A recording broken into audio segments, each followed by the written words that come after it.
And I will ask you to introduce yourself again and where you are at the moment and what the thing that you do, perhaps that you are teaching or not teaching, but I'm sure you are related to the architectural education or research or practice. Okay. Okay, let me know when you're ready.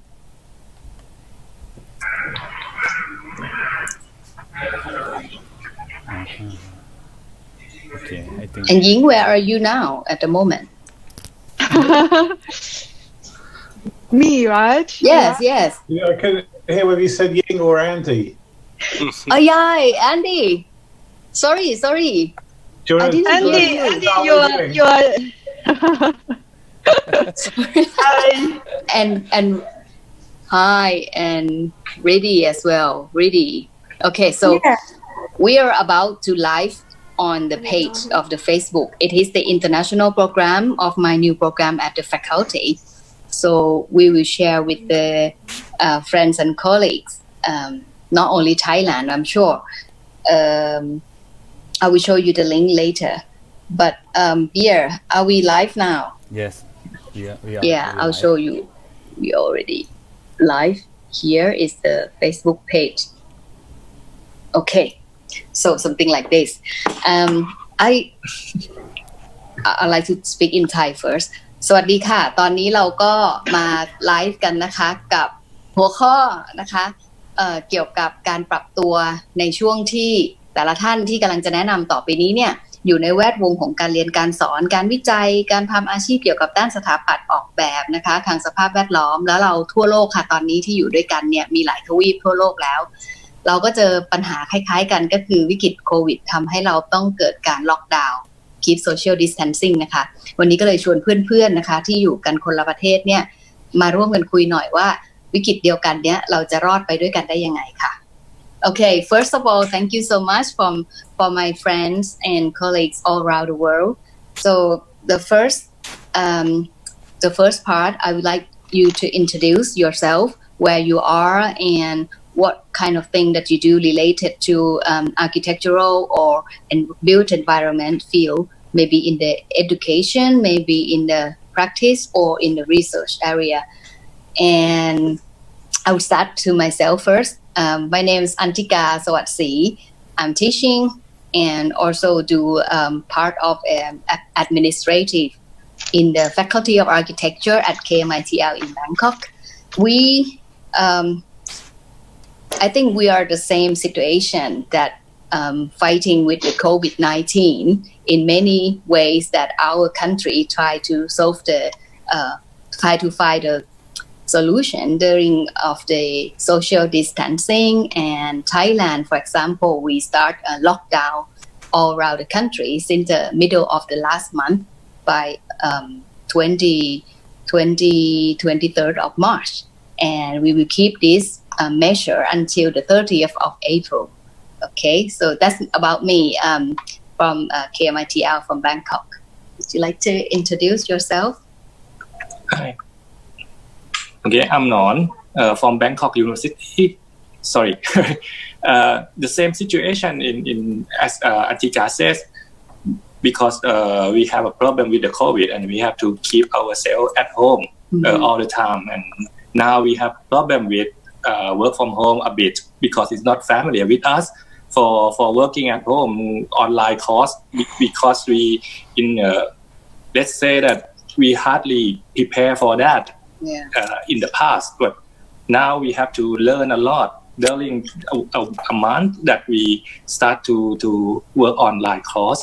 Okay, so that from Bangkok, and I think we have some Bangkok and other colleagues as well. I will ask you to introduce yourself, and can you speak a bit about what happened and the situation in your country? Dr. Satakun from Bangkok also, would you like to share with us? Hello everyone. My name is Dr. Satakun Kosawinta from KMITL Bangkok. I'm the program director of the new program at KMITL, AIDT, Architectural Intelligence and Design Thinking. Okay, I think we have the same situation as Dean Antika said. we have to lock down at home, and then we gonna have to adapt to learn to use the computer to communicate with our student. It's a little bit hard in Thailand because not all students have the internet, and not everyone can understand and can reach the social what's it called, social communication, and somehow it's a little bit hard to do online. But right now we already adapt. I can say that today all my students can understand and have a little bit problem of the adaptation, but we fine now. Thank you. And another from Bangkok as well, Yan Hui. Would you like to introduce yourself? Hi, hello. My name is Yan Hui. I'm an assistant professor for architecture, and I work under Dr. Antika, working alongside Dr. Satakun for the creation of a new architecture program that we're rolling out in October this year. I joined KMITL October 2019, so I've been with this university for just over 6 months. And we have just entered this COVID-19 disruption. So for me, I have not been affected too much because I've been able to deliver lectures online. But I can envisage in terms of architectural design that the education will be impacted if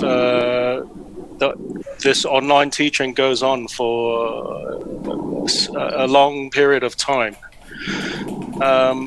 Architectural design, as well as other design related subjects, is very media based. We need a physical wall to look at design crits. We need students to build models and do drawings. So personally, I'm very interested to see what comes out of this. I'm positive thinking. I think certain things do need to change. We have the technology now to communicate internationally at a very low cost.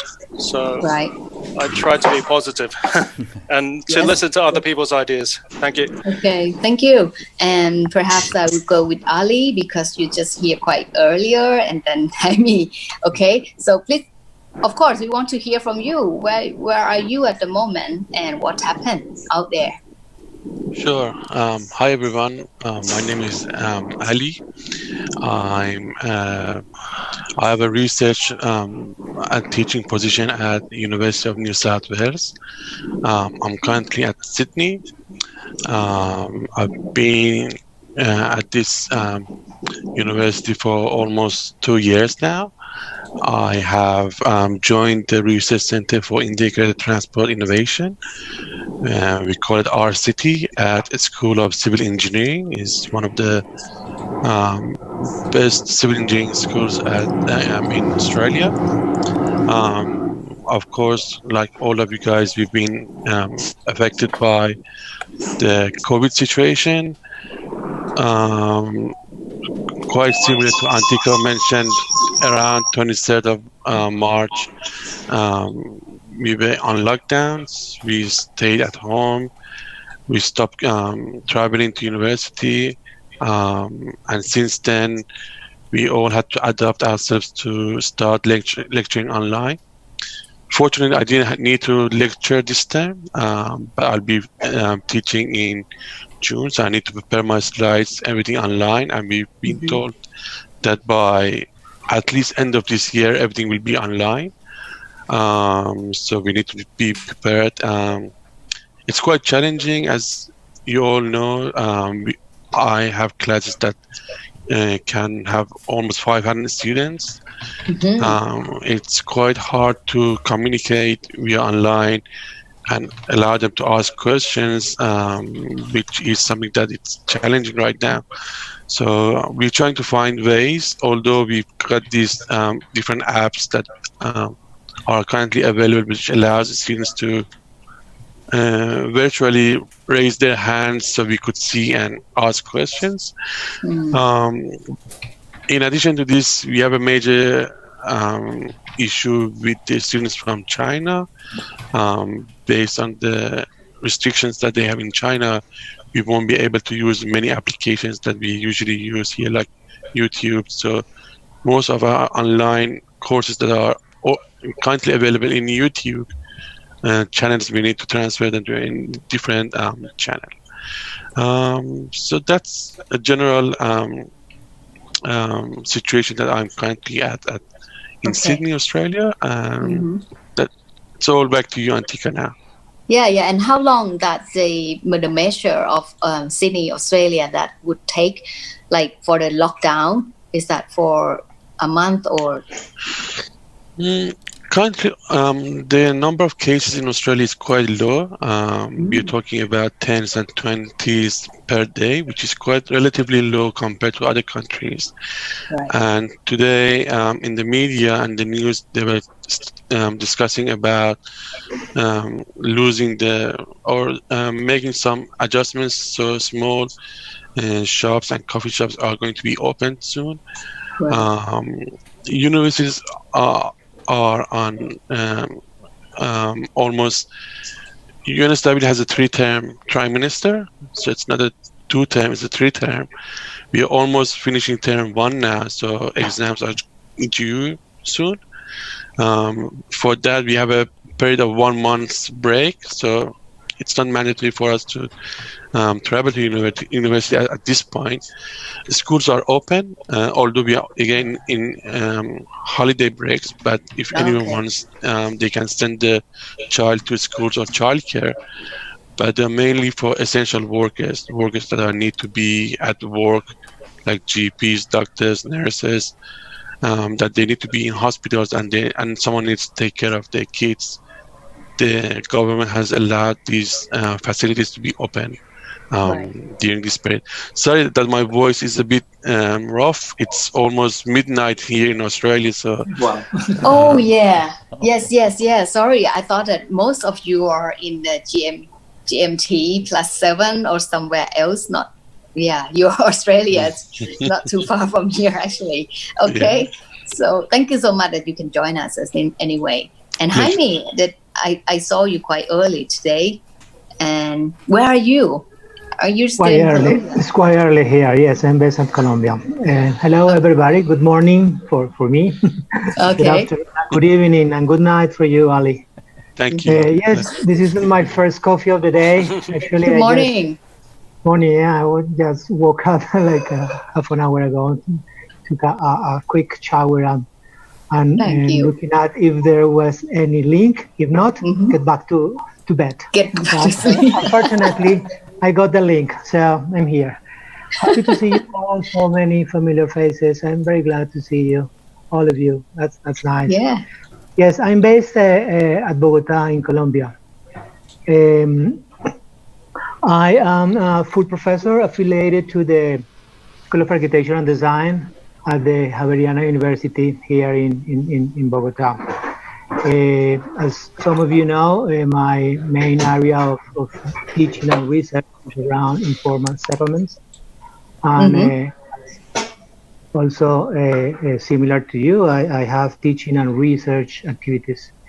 At the moment, or this semester, these times, I'm mostly doing research. I just have one course, one teaching class.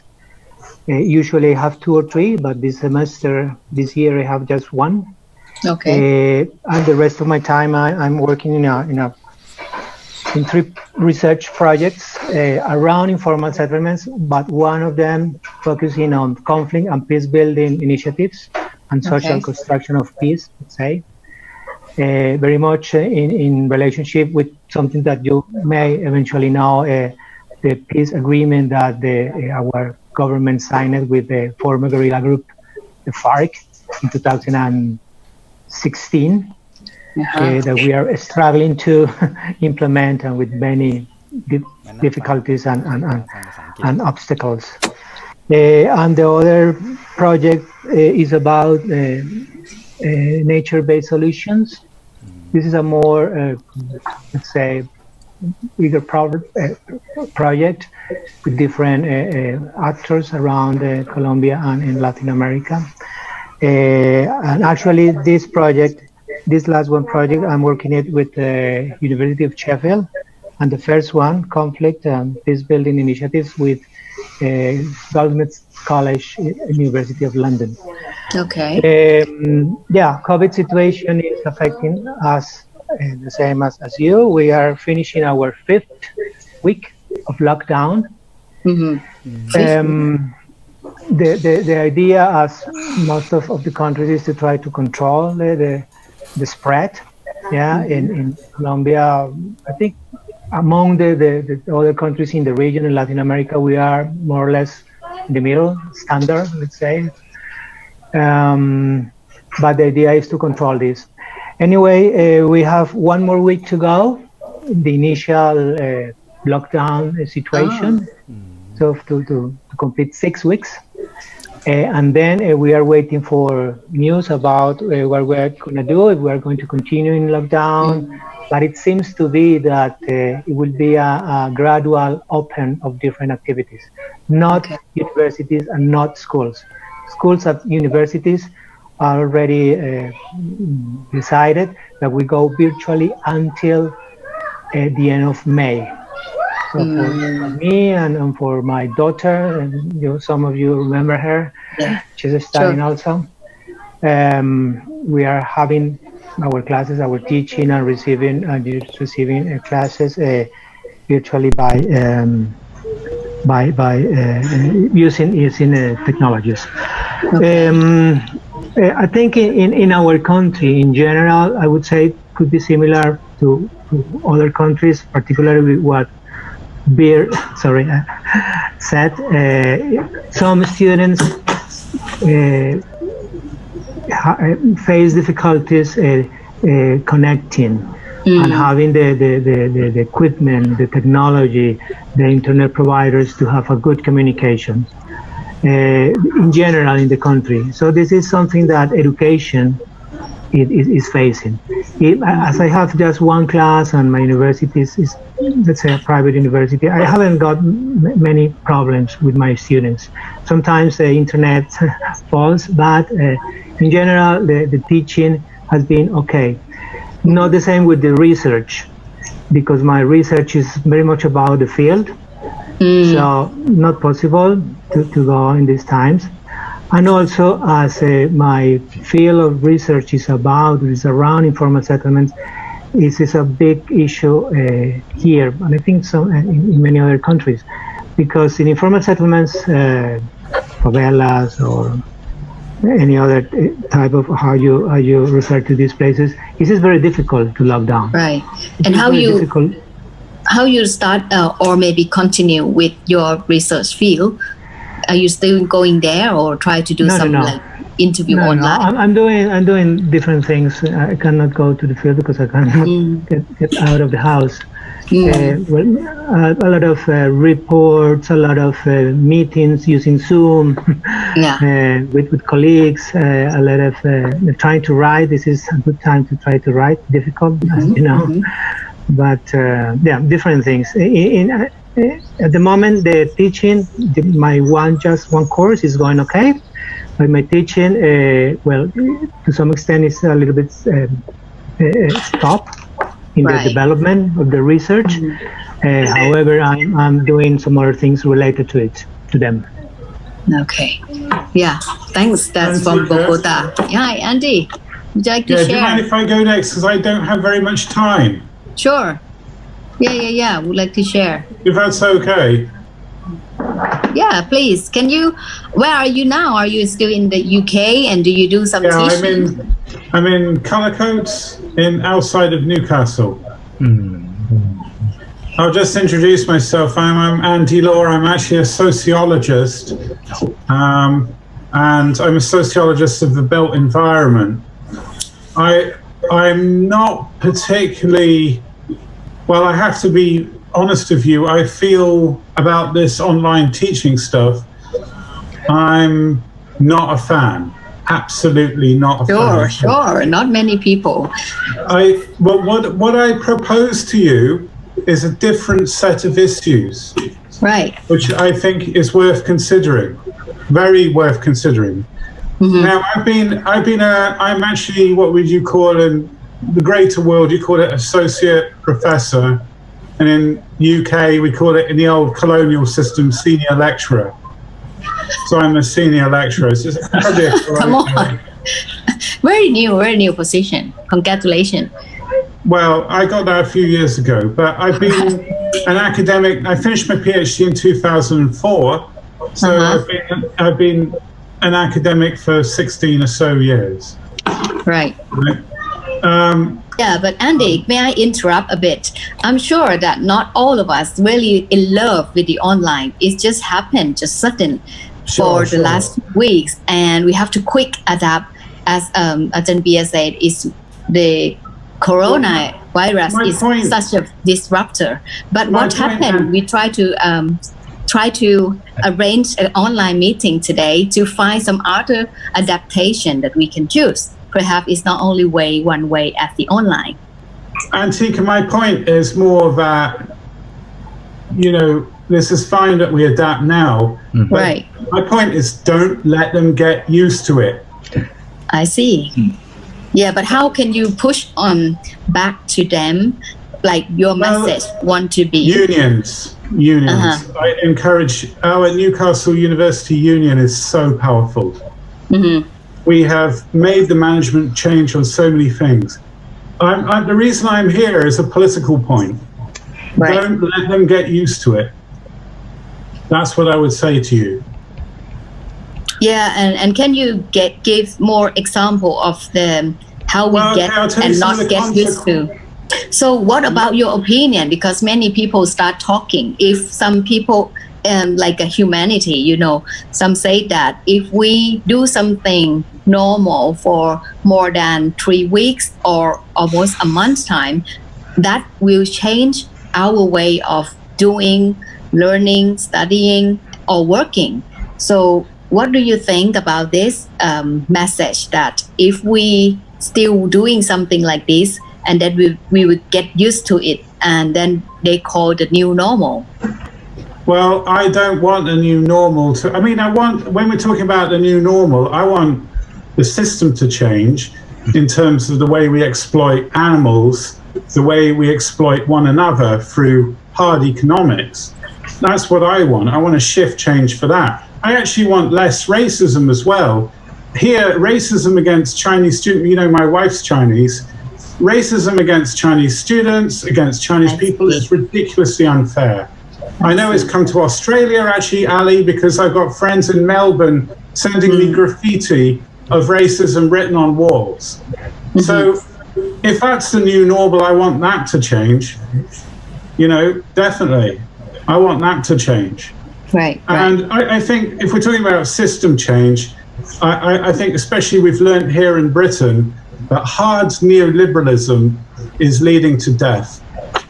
This is the big message that we're learning because we did not invest in public services. We've got today a report says we have 14,700 people dead. In UK. It's just... And if you look at states like United States, the regional states are actually competing with one another for resources. So instead of working as a state, as a team at the regional state, local states are competing with each other for PPE. It's just pathetic. Whereas in China, South Korea, Singapore, we're seeing, big state, and we know what the problems of big state are. But we're seeing a coordinated effort. Even in Germany, which has invested in the state for years, the figures are going down. Yeah. So this is what I'm saying. Then what is the new normal? The new normal should be a reevaluation of the way we think about our current economic system, the political economic system. It's very interesting that you join us here because UK, of course, is one of the one in the 5 country that's very advanced in many things, including education. That's why we really happy that if you can join. Of course, a lot of news that's surprising that either UK, Italy, America, that they really, sometimes people say it's quite chaotic in the way that they handle with this situation. While I'd like to say, like in Thailand at the moment, we have only 2 digits per day for the new infection. And I don't know, if we talking about the architectural or built environmental education, what do you think and how the more advanced country should adapt if we not only push back to the government part? Or for us, for example, if not online, what happened? I mean, in the short term, my point is this, Antika, in the short term, of course, online, but I would not make it the new normal. And the reason I would, because it's an opportunity for business. And to me, the university system in the UK is a business. Please do not be mistaken by that. I see. It might seem advanced, but I think that's part of the brand image. Playing to Benedict Cumberbatch, Sherlock Holmes, all this bullshit that Britain sells. Harry Potter, we sell public schools, we sell a beautiful image of education, Sir Isaac Newton, etc. But actually, to be cynical, the whole system runs on capital. It's entirely economically driven. Please do not forget that. You just remind me, if we have Caroline here, would be great, isn't it? Well, the image is Harry Potter and all that, but the reality is, it's completely neoliberal. Ah, I see. Yeah, very interesting. Yeah, but please don't go, Andy, if you can. We go with I've got a problem. I have a commitment. All right. My son is 2 today. Oh, happy birthday! Congratulations! Yeah. So I thought I would say hi. Forgive me if I seem angry, but I do feel. It's normal, Andy, as I know. But I did want to make these political points to you because I feel this disaster is an opportunity for the wrong people. And of course, we didn't. My intention today is not at all to point to anyone wrong, because who knows that the COVID-19 will attack like this or disrupt many things like this. But for us, it's the more creative people is here already, teaching about architecture, design, art, or planning or in built environment. I think we should find some solution or maybe ignite the new idea. Maybe, I don't know, different angle, a lot of point of view or perspective would help to, share a lot of knowledge that we never faced before. Can I jump in, Antika? Yeah, it's too late, huh? Yeah. I just wanted to say, I hear you, Andrew, but I just wanted to say, I don't think that this is going to be the norm for few reasons. I hope so. I hope that this is not going to be the norm. One is, in Australia, in the media, there's so many complaints about violence at families because of this lockdown. Husband and wife are working at home, kids are at home, you have the teaching load, homeschooling. So there's so many violence and everyone's just waiting to get out of this COVID situation. So I don't think anyone will stay this for years and years or anything like that. There was a second point which I forgot about, but I'm actually right now looking at how lifestyle has changed before and after COVID. So we're kind of collecting some data about different lifestyles that has occurred. But based on many facts that I'm looking at the news, I don't think this is going to be the norm, because economy is just not about online education. Economy is me getting out from my home, getting public transportation, getting my coffee outside, having my food or lunch at campus. Otherwise, we are missing all these employment opportunities. So, if I'm hoping that if someone who is making these decisions are listening to this kind of conversation, understand that there's no way this online kind of education can continue for long. In my area, I hope so too. In my area, I'm a transport modeler, I'm a planner modeler, so I do a lot of modeling, and I teach modeling. I teach modeling to 500 students. How can I teach modeling via online? I need to be active in the class. I need to go around, see how people are coding the codes. It's just not possible. So basically, there's so many reasons that I think everyone can add to it. I don't think this is going to be a long-lasting lifestyle for us. I agree, because on my side as well, students keep calling me when we can go back to the school. I need to do my clay, they do the modeling, and I need to do my textile. That's a lot of things that not only for the socialization, but also, hands-on experience. Exactly. Homeschooling, it's just so hard. I've got a daughter, she's just started school, and it's just incredible amount of work that we need to do to help her to start studying. Meanwhile, we have these meetings, Skype meetings with the students. It's just not possible. Right, sure. Particularly for young learners. Yeah, and then we are wiping out teachers as well, because if everything becomes online, teachers, schools are going to be useless, because who sends their kids in school? And I don't think this is going to be the norm. I hope. The only thing I would say, just to I don't disagree, but for example. Okay, so I want to hear from Ying as well. I've got to go now. I'll see you later. Okay, I hope you can come Good to back see you, to the Andy. university next time. I'll try to meet you again. It would be lovely to meet you. Next time I'll be less angry. I'm just very angry right now. Sure, and be happy with your boy. Nice talking to you, Andy. Happy birthday to him, sir. Thank you very much. Thank you. Have a good Bye. day. Bye. Hope to see you again. Bye-bye. Bye-bye. Okay, so I want to hear from Ying. You were here for a while. And where are you? Are you in UK or in China? I don't know. I'm in China. Thank you, Antika, for your invitation. It's lovely to see so many friends again after so many years, right? It has been 9 years. Yeah, 9 years since we graduated. Yeah. Yes. 9 or 10 years. It's a little bit difficult for me because the whole thing started from my hometown, and I was one of the first group that has been affected by this crisis.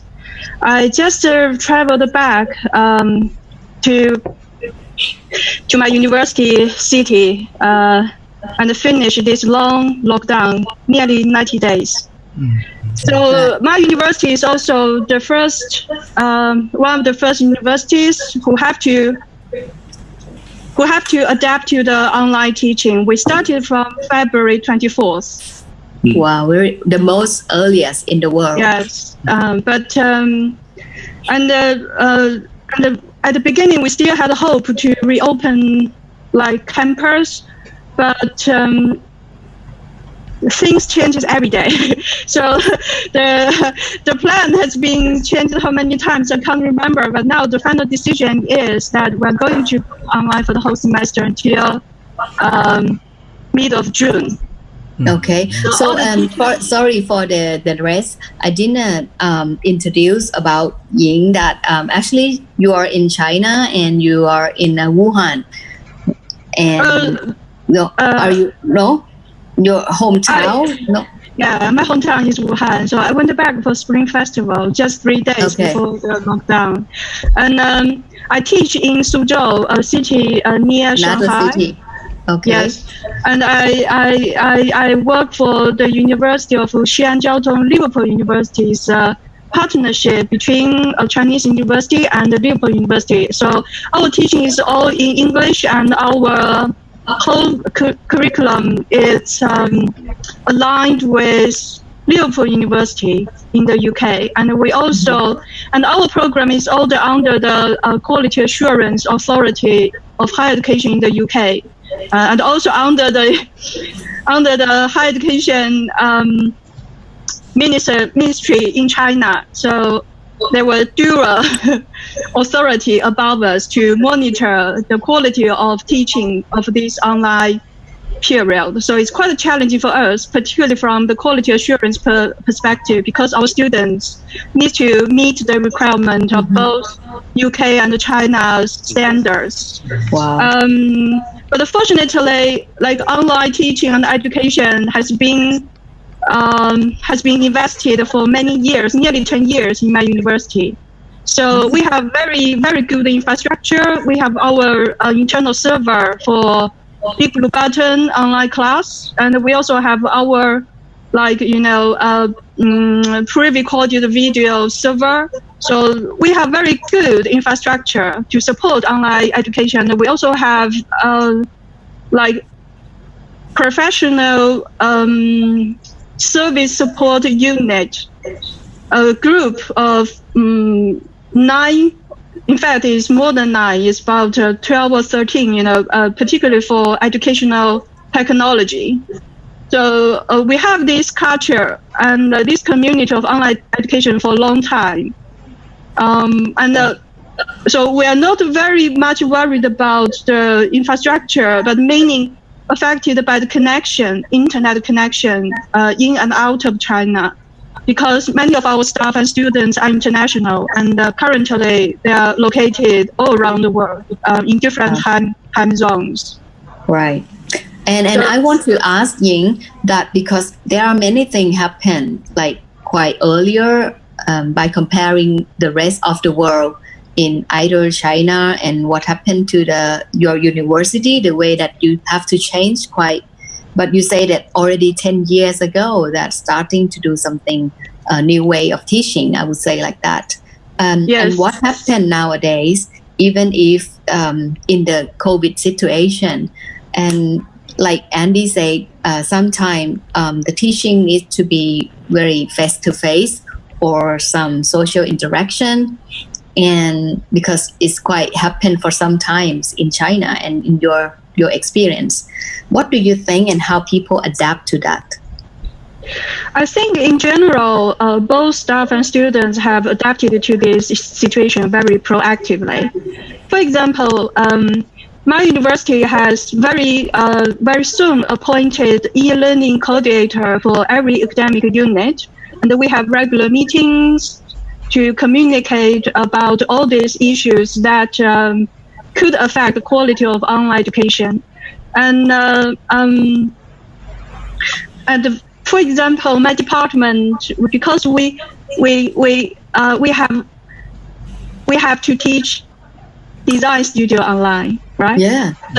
And we have like some colleagues also have connected with is that Melbourne University? I can't remember. A university in Melbourne. So there were also some academia or teaching faculty staff who have started to teach design studio online for several years. And his idea is that it's possible. You just have to think differently. So what we have found that it's still manageable, and sometimes it's still, of course, it would be great if we have a touch screen, and touch pen. Apart from that, they found some advantages of online teaching. For example, Design Studio might be the most challenging one because we used to conventional face-to-face tutorial of design work in the classroom setting so much. But what they found is that sometimes tutorial can be organized even more efficiently when it's online because students can prepare better. And one tutor in Design Studio told us they asked students to prepare a 7 minutes video, and the quality was very professional and very well prepared. And then during the tutorial, it's quite convenient, in fact, to share students' work through the screen. And if you have touch screen, and interactive pen to make comments, and after everyone is adapting to this online communication of the relevant skills and how to manipulate the functions, it can be more efficient than conventional classroom. Because my personal experience of conventional classroom tutorial is that it's not very efficient because you cannot see the content very clearly, particularly for those students standing at the back. But you can zoom in very easily from the screen, and everyone's distance to the screen is the same. So to me, it's even more equal than conventional classroom tutorial. So apart from that, the only big problem was that teacher feel a little bit strange that I cannot see students' face.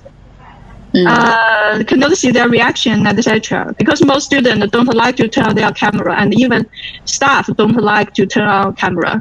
But, and I have that experience as well. It's quite quiet, and it's like you speak alone sometimes.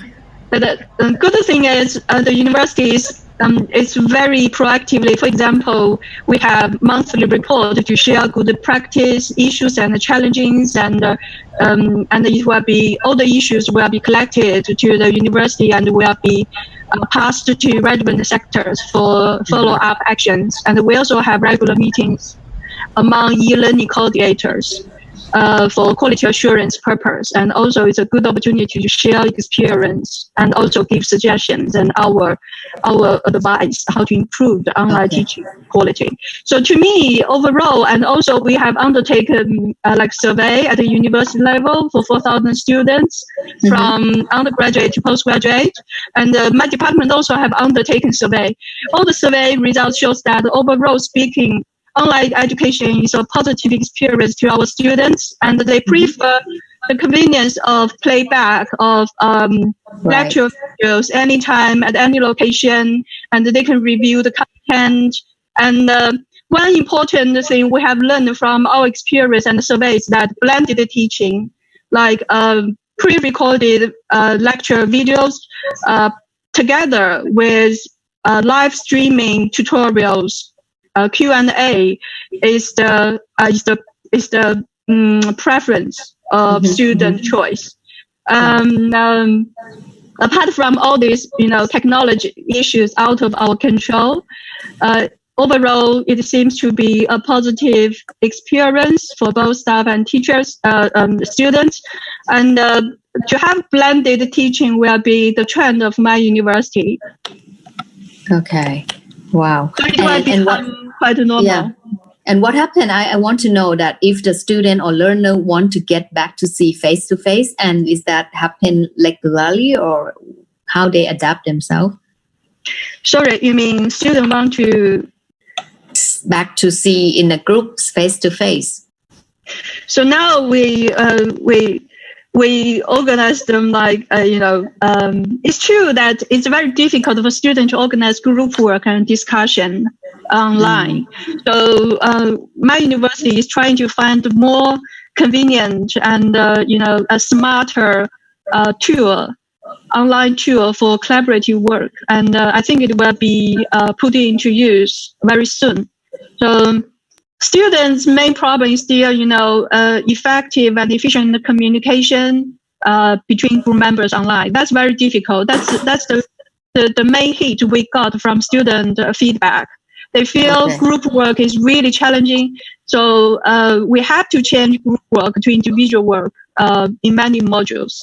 So that's the biggest change to me. That if you ask me what's the main difference between online education and classroom education, I think it's the difficulty in group work and group collaboration. Yeah, I think we find the same experience. And Riddhi, you quite here for a while as well. This for me is, what time is it? 9 o'clock at the night. So where are you? Are you in somewhere in Europe? I am in Finland. I have been here for 8 years now. Yes. So at the moment, I'm not really affiliated with planning or the built environment in any way, but in some way, maybe I am, because I work as a senior service designer for the biggest telco company of Finland, Elisa. Okay. So in a way, like our company is, of course, like an enabler of online way of working.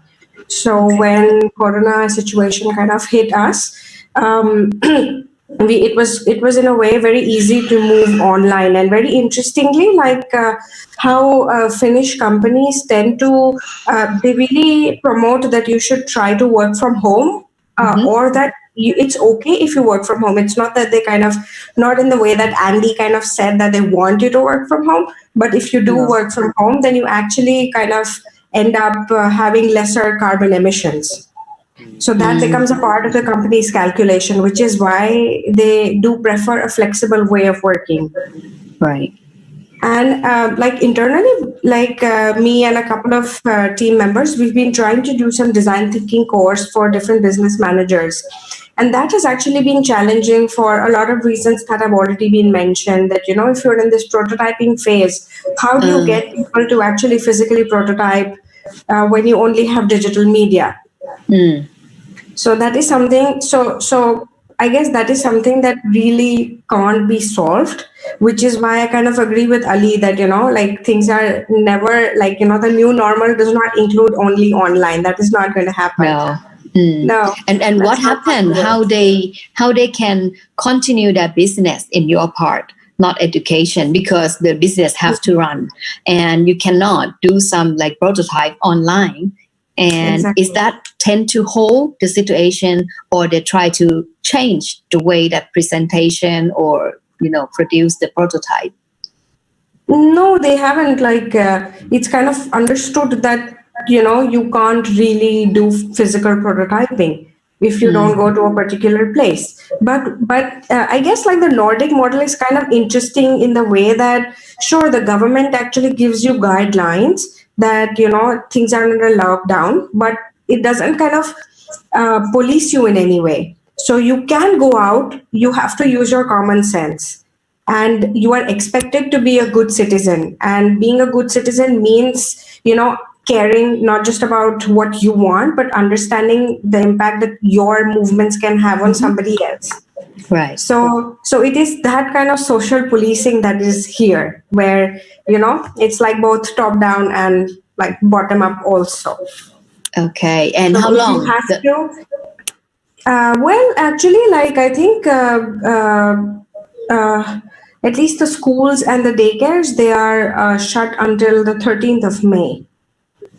Okay, the middle of the next month. Okay. Yes. So I guess now slowly the businesses are kind of, in a way, opening up, and the offices are not really shut. So you can go to an office. That's not a problem. The public transport is also running. Of course, you can also use that. So, but people are not using it because, as I mentioned, like, you know, people, they just think that maybe it's better if we stay at home. And here, all the tools that are needed for online working, they have been here for a pretty long time. And the internet penetration is also maybe like one of the best in the world. So the speeds are also not a concern. So it's a very frustrating way of working because, you know, your children are at home and you can't really get your work done. And, you know, like your work days and your weekends and everything looks the same. Yeah. And educationally, I think like the importance of face-to-face working and all of those things do get affected. But I guess there is the realization that this is a temporary thing and that things will become more face-to-face and we will be more social when this passes. So I think there is a sense of patience that is here. After it's like we are the patient now and we get out from the hospital and then we recover and then we, you know, spend a lifetime more together as we separate for a while. Yeah, some also say that the new normal is doesn't mean online at all, but the new normal would be like we might have the smaller space, we might have the smaller classroom or the something like screening point before entrance to the building, before enter to the building, for example. So I don't know, it can be too early or not if we can call that the new normal. But for education, maybe I want to hear from the rest of you as well. Widow, I think you're here for some several, almost an hour as well. Would you like to share? Are you from, I think you're still in Indonesia, right? Yes. Okay, thank you, Antika and Non, for inviting me. It's been a long time not to see maybe some of you, maybe some years ago, but Antika and Non, I visited to Bangkok 2 years ago. 2 years ago. Yeah, thank you for your support for our university to visit your university. Yeah. Okay. Yeah. And how are you regarding now? How the situation in Indonesia? Okay. The situation is we call it, I don't know, not lockdown, but it seems to be like lockdown as well since the mid of March. And then at the first week of the time, because our university is not familiar with online mode of ways to lecture and meeting. So there are like transitional week. The lecturer is trained, get a training for how to give online class and so on, and then how the lecturer WebEx or maybe MS Team. Sorry, how the lecturer it's quite fast and Is it clear? Okay. Yeah. Okay. I think all of us, the lecturer, right now is adapt with this new situation, and then all of us also give online course as well, because the support of the IT as well from our university. Maybe the challenge is about the survey, because right now I work in urban and regional planning department in Diponegoro University. Sometimes we need to go to field to survey respondent, etc. But now we have to change to like with the Google form, something like that. We ask the student to change the way of the collect data, for example. And then but for others, lecturer already adapt with the new situation. For example, for studio, how to design like Ying Chang share, they try to give a tutorial online as well, and it works as well. So I think it's there are some adaptation from the students and also from the lecturers. So I think in this situation we can still can give material for students, something like that. Okay. So, that's just many things about the teaching and learning, but we don't really want to only focus on online. But what happened if, for example, the next 2 months, if we can go back to be in the university? I don't know if your university or the government or your country have any plan to do something physically of the social distancing measure in the reality. Because at the moment it's like the temporary situation, and we all believe that we cannot be online all the time or forever. But what happened? What do you think, or what is the possibility that it could be? Like maybe in the small classroom, or I don't know. Right now, still the students have to stay at home as well, like the lecturer. And for the small classroom, I'm not so sure yet, because in my home country, the peak of curves still haven't reached yet. So we are not so sure it will be offline in the near future. So I think we just prepare for the online mode for a couple of weeks, and there are extension, but yeah, for the small groups, you say still in online, we ask the student to discuss themselves maybe in online as well. So they can work because we should be still stay at home. So I'm not so sure if I don't know. We hope as well in 2 months, but I'm not so sure about that one as well. Right. Okay. And then Ali as well, you mentioned that you have to teach something like for 4,000 students. I could not imagine what not it 4,000, 400. 400, sorry, yeah. 400 students. Still a lot for us. Yeah. It is a lot, yeah. But I guess I was thinking about your question. One thing that I've heard in the news is people are saying maybe handshake will be not so common after COVID. So this is really minor, but it's just came to my mind. Something would disappear. Yeah. And some people, if you saw from the news, some royal people that use the praying like in the Thai traditional way of respect of the greeting, that would be another way of greeting. Absolutely, yeah. Yeah. Or what happened to the I don't know, the physical environment in the university? I don't know. It's quiet, dead zone. Nobody works. It's quite silent. Majority of students haven't been able to come back to Australia.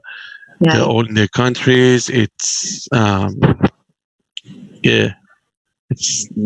Totally another thing. It's not related to the environment, but I think it's related to the behavior. So I don't think I mentioned this. I particularly look at how people make decisions and make choices. So behavior is the main part of my education and my research at the university. But one thing that I can envision is that after this COVID period, I think people will be really curious in their shopping behavior.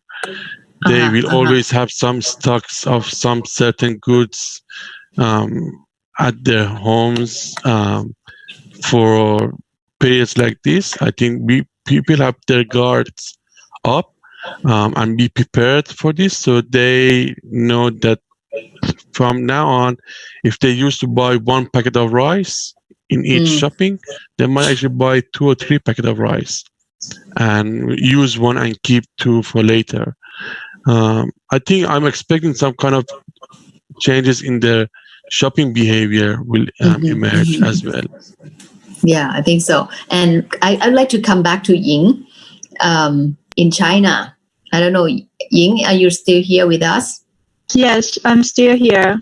Yeah, I don't know how much that in China way of, in terms of physical environment has changed. Can you go back to do things quite more flexible than in the last month? I was in Wuhan for nearly 3 months, so didn't get out at all until the last day before I left. So when you mention about cannot get out, what do you mean? Because does it mean in the area of your living space or in the neighborhood? All the neighborhood was closed. Even for those open street neighborhoods, they have set barriers, fences to stop traveling. So we have lived in a communist society for for a while that my mom seems to enjoy it very much because everyone was eating the same food and subsidized by government. It was very cheap, like £1 for a whole bag of vegetable, enough for the whole family, maybe for 2 or 3 days.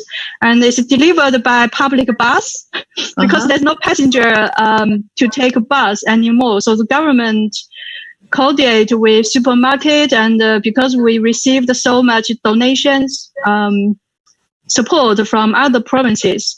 So many nearby and even far away provinces, they send loads of vegetables and other kind of food to support us. And then the government coordinate all this delivery by public bus. So we saw this dramatic image that bus have driven into neighborhoods to deliver a whole bus of vegetables.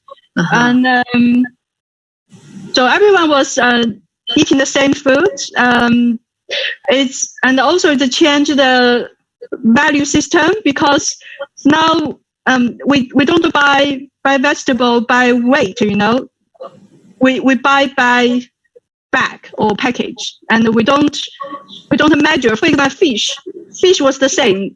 You don't need to weigh the fish by gram, and just to buy 1 fish, 2 fish, or 3 fish. So it's a very interesting experience to me. So suddenly, there's no very much price differences. No matter you are rich or poor, you eat the same thing. That's not too bad, in fact. And sometimes the quality is really very good compared to the price. And have very strong sense of community because everything was organized by social media, and have group purchase, and community committee we are organized.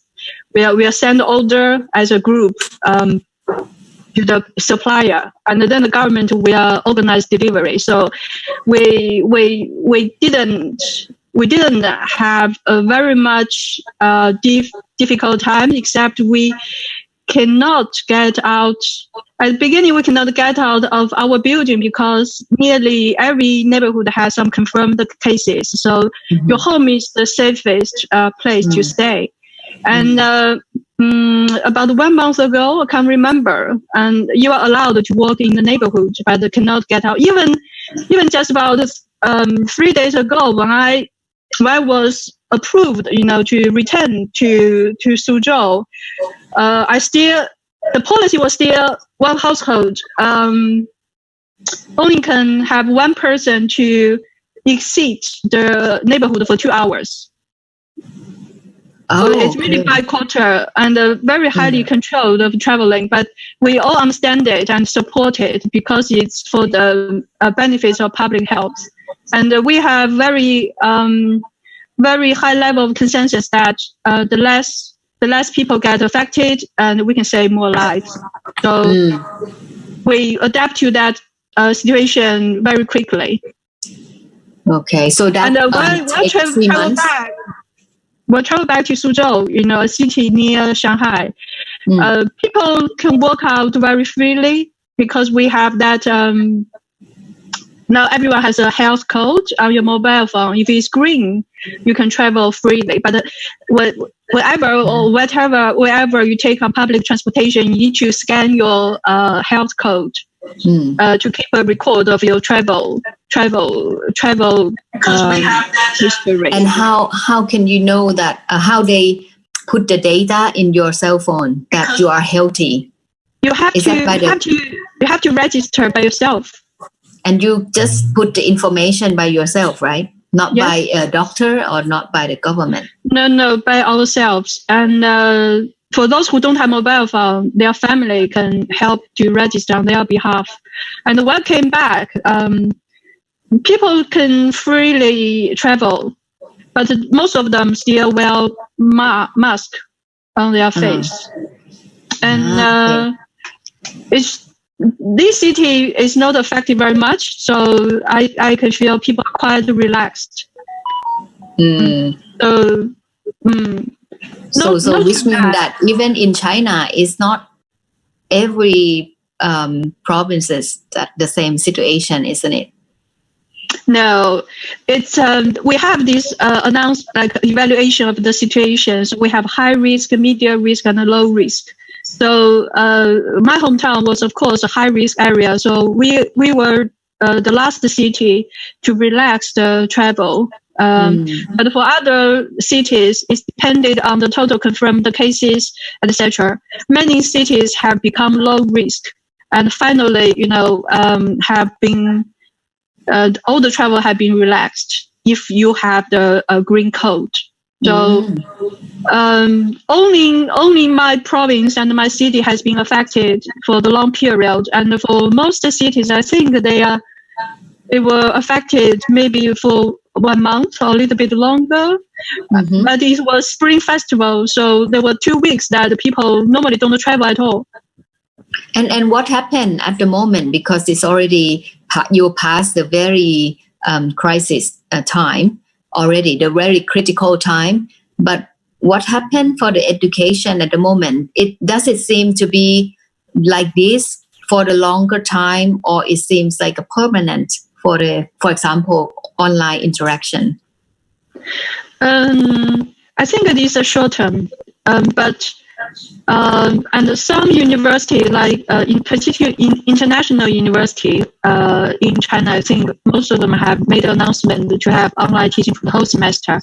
But most of Chinese students, they still have this, they have a hierarchy of if you are like year 4, the final year, they will give priority for those crucial year level, and for less crucial year levels, I think it's also depended on the changing situation of the development of this COVID virus. So every province has its own policy. As far as I know, most universities have planned to reopen the campus from this month, but some universities have postponed it again because the changing situation. So most universities in China, not just university, from primary school, middle school, high school, and higher education, online teaching is the norm now.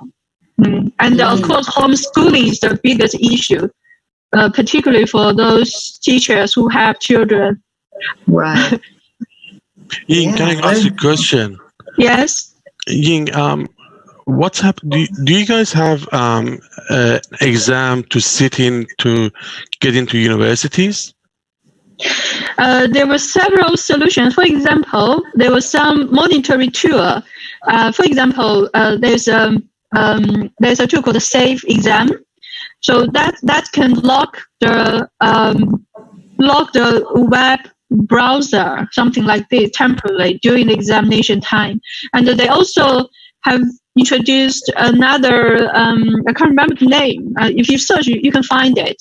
It's a monitoring system that maybe I assume it's like CCTV, so it can record all the students' behavior during the online examination to prevent any cheating, etc. But most of my colleagues have changed this intensive, classroom short time, examination into coursework, or for example, 3 days or 1 day, short essay, something like this, to avoid those technology issues of online exam. But the technology team confirmed us that it's possible to still organize online examination. And of course, there'll be some situation, for example, students in different time zones, and some computer failure during examination.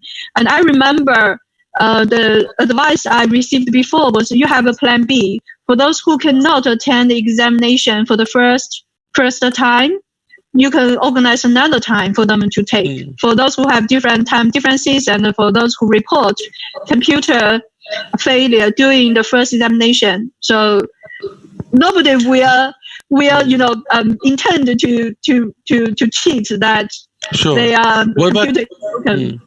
What about the threshold? Like, for example, in Australia, students who are at year 12 of high school need to sit for HSC and get a score. For example, at the UNSW, you need to have a really high score. Like, I'm not sure about the score, like 88 or 90 out of 100. But because of this COVID situation and homeschooling and the impact on education, there are some discussions at the university level that not many people are going to get that high scores because teaching is not as normal as before. So they're bringing the threshold down, but they don't know where to fix it. For example, whether the threshold should be now for a really high level university to be from 99 to 75, or no, it should be even lower to 70. So this is a discussion that I've heard here and there about what is the inter-level now, because it's all homeschooling. And it's something that I just wanted to see whether you have any experience or anyone else has experience about at their home country. So I heard something called safety net practiced by some universities that have been affected by this crisis. But my university, because we have very fine infrastructure for online education, and we have quite a professional team to support behind. So at the present, we still keep the same standard for assessment and marking. But at the same time, we do invest heavily to make sure the quality of online education is the same as classroom education. That's the promise we give to our students and their parents. So, for example, my department just has decided, a series of measures to ensure the quality. For example, we are going to have this more regular staff-student liaison meeting at the EU level, and then we have a departmental committee for quality assurance, and we also have teaching peer review system to identify good practice. And we also, of course, will collect the students' opinion of what is good practice during the year staff-students liaison meeting. So our approach is that through more frequent and more efficient communication with students, and we try to create a culture that, yes, online education is really hard for both ends, and we want to work together to overcome the difficulties and to make this semester successful. So we all find that we spend much more time to prepare online teaching, and sometimes we feel a little bit frustrated because the hard work cannot pay off because the technology limitation, and also because students' reaction to online education is really, from many aspects. And some students, they really don't like online education because they don't have they lost their income from pocket money from their parents, and now they're under the supervision of their parents all the time. So all these kind of stress and unpleasant feelings, and they may turn into negative attitudes towards online teaching. So and Ying, I wonder, because we are all involved with the teaching with some practice of the creativity, artistic, and something that we need to touch by hand all together to do the face-to-face real-time interaction apart from online. So have you faced this kind of experience while teaching some studio or design? I don't teach design studio, but so far what I've heard from my colleagues is that I think apart from model making, of course model making can be individual, right? And any other, I think everything can be digital except model, and of course most model is still digital. So of course students they miss class, and teacher miss the classroom too. But as I have said, students in fact they prefer blended teaching, some online, some classroom. That would be ideal, that we don't go to the extreme. And it's true that both approaches has its advantages and disadvantages. So blended might be the optimal may have the optimal effects and outcomes. Right. And what happened in China now? Do you have a certain date that come back to normal, or that would be already the new normal, as we say already in China? Because the situation in China now is really under control, and the government is very effective to organize all different resources. We feel very safe here and very confident. Like when I came back, I was like point to point arrangement. After I arrived at the railway station, and then I've been arranged to have the COVID-19 test, and then I have been sent back by arranged transportation, and then stay at home with a seal on my door until the result is out. So everything has been organized very efficiently and very carefully. So I feel very safe when I came back. I think the situation in China will not last very long, and many universities, I think they will reopen their campus. Maybe not for all students, and some universities only open for postgraduate students, but not for undergraduate students. I see. Very, very possible solution in that way. Okay, so I think it's quite take some time already with you guys, and a lot of ideas that we can share. But I seems nowadays, even at this moment, I think we feel like it's a temporary situation. But who knows? We already transform our normal already. As I heard from you, we get more and more familiar after in Thailand already a month. It's already a month. So some people say if you do something, the same thing almost a month, you might change your behavior, something already. Okay, so anyone want to do some inputs for another maybe 10 minutes before we leave? Any more comments, or I don't know what next? I think it's Can I just make Satakun, you first. No, Satakun. No, you first. I think I think it's quite interesting that we should observe the after COVID that the behavior of people actually change or not, right? Before that, everyone said that maybe our skill is not the same. We cannot reach to the technology enough. But right now, everyone know that we can order online, we can teach online, we can do a lot of things.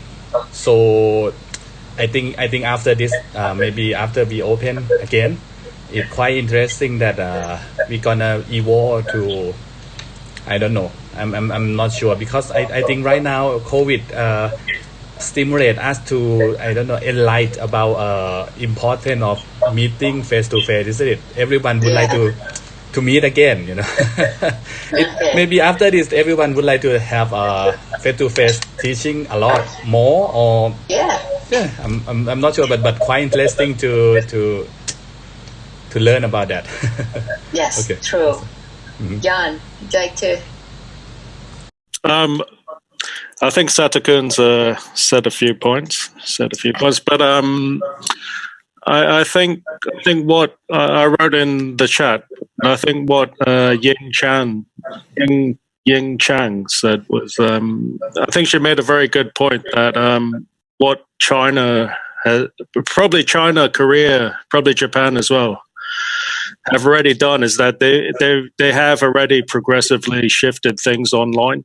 So there is, I mean, what we have had to do very recently is that we have been forced to go online because of COVID-19, and we're using Zoom, we're using Google Forms, but we're using it in a very amateur way, which probably lowers the quality of teaching and delivery of product to students. But if we take this as a learning and embrace, I would say, the technology we already have, which is very powerful, it's very likely that we can actually move to systems that are actually better than traditional teaching. But combine it with, as Ali said, certain things do need to be physical to physical. For example, I know Dr. Antika, I know Dr. Satakun, because we met in physical person for the last 6 months. But when we work online, because we've met before and we've developed a relationship, it's very possible that we can work online for a long time because we already know each other. So I think this kind of thinking needs to apply to students as well. They need this interaction, but once they've gotten to know you, I think they can move online and work quite efficiently. Right. When I was in Korea, I would mentor students during half term or during the holidays. They knew me already, so it was able to exchange information. And as Ying Chang said, if they know you, actually, I think they show you more work as well online. Yeah. Yes. So I think there's pros and cons. The COVID-19 situation, I think we have to listen to the scientists, the doctors, what their take on it is, whether a vaccine will come out or possibly a vaccine is not efficient. As they said in South Korea right now, they've tested patients that have got sick and they can get sick again. So I think we need to adapt to what restrictions are placed on us and be flexible to kind of go around it and try to make it better. I think that's my point. Yeah. Not to be stuck in this situation, but to embrace it and to how we can deliver a better product to the students that is have a quality assurance control measures specified by the universities. Yeah. True. Like what we try to find is the new platform, but the same quality. Yes, something All that's quality assured by a QA system. Yeah. Right. Anyone else before we leave? If I may say, or something to everyone, I want to suggest that for any academic unit, we found to have a community or a team to share online education experience. It's very, very useful.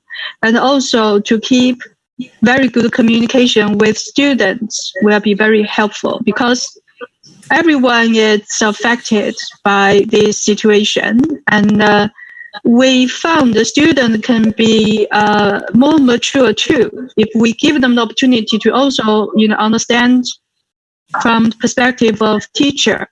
So it's very easy to have this kind of conflicting feeling between student, teacher, and the university and the technology. Mainly is internet provider, but I hope if with very good communication and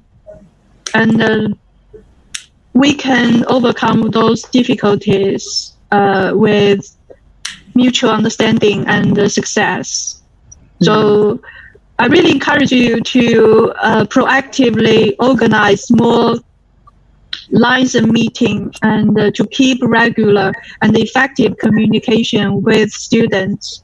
What I mean is real communication, not just stop at the paperwork, or some useless efforts or information, like heartful communication, understand their frustrations and difficulties, and their attitudes to online education will affect the quality very much. That's what we learned from our experience. Better to proactively to understand their needs, and also maybe counseling service is very important to pacify student negative emotions. And if a university can proactively also organize buddy program among students, because from our survey, self-study home is very challenging. Some students have little sisters, brothers at home, and they cannot concentrate. So it's really difficult. And from our experience, suddenly, students, they can receive 100 email per day from all different university offices, from different modules, and all these automatic reminder from the online Blackboard system, and it really made them feel very stressed.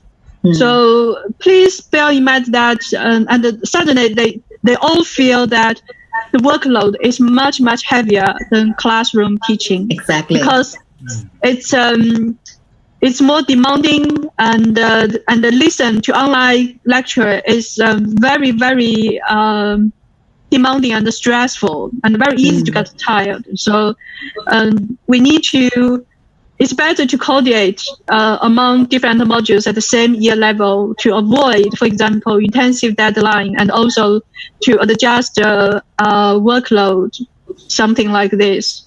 Otherwise, students can really easily get too stressed and give up. Yeah, it reminds me about my case. I did a survey, online survey with my student. 15% of the faculty came back with the answer that sometimes they really confused that the lecturer used different platform. So they have to have at least 4 applications on their, device. Ying just remind me this answer, how the suffer they are. And also some lecturer not adapt themselves. You have to contact them only online. They cannot answer to the line or to the WhatsApp in the other countries. So they seem like an informal way of communication. So the students find it very, very difficult. Yes, it's a very common issues we have to face, and but we have to try our best for the benefits of students, right? For the benefits of education. And what you do about this? You have to set the standard that we're gonna use this platform only, or we let them do anything? Because we have a university platform, internal platform, so we are lucky we don't need to, use various platforms. So everything has been centralized. Our students are very lucky, in fact. Centralized, yes. Good thing. Only one. But still, they have many negative emotions from, many external factors, and we understand it. And I heard that you say something like a buddy. The university has organized, before the semester starts, in order to like a countermeasure to the crisis, because in China we really have been hit from late January. So the Student Affairs Office, so for example, we start to offer kind of like a global citizenship online free program for 2 weeks for students, to keep students, keep their learning, growing. And at the same time, Student Affairs Office also organize like various social media groups for students to monitor and help each other, for example, to be the early birds, to be positive, something like this. Right. Wow. Yeah. We should see both. Either the technology and also the humanity is still important. Okay. Very good. Maybe we should arrange some more time with Ying, because you are more experienced. More than the rest of the world now, so we need to learn from you as well. Okay, Thank you so much, everyone. Ali, I think it's the morning for you again. It's almost 1 a.m. Yeah, thank you very much. I saw your face like a very sleepy. Well, indeed, I've been awake from 6 a.m. So it was nice, but it was really nice seeing your faces. It was especially you, Antika, Norn, Ying, and good to know others as well. I look forward to any new discussions, any extension of this discussion. I think I was going to ask so many questions from Ying, but I'll leave it to another session perhaps. No problem. Yeah, we need to learn a lot. Thank you. Thank you so much. Bye. Thank you. Bye-bye. Bye-bye. Hope to see you again next time. Bye. Bye-bye. Thank you, Vidodo. Thank you. Bye-bye.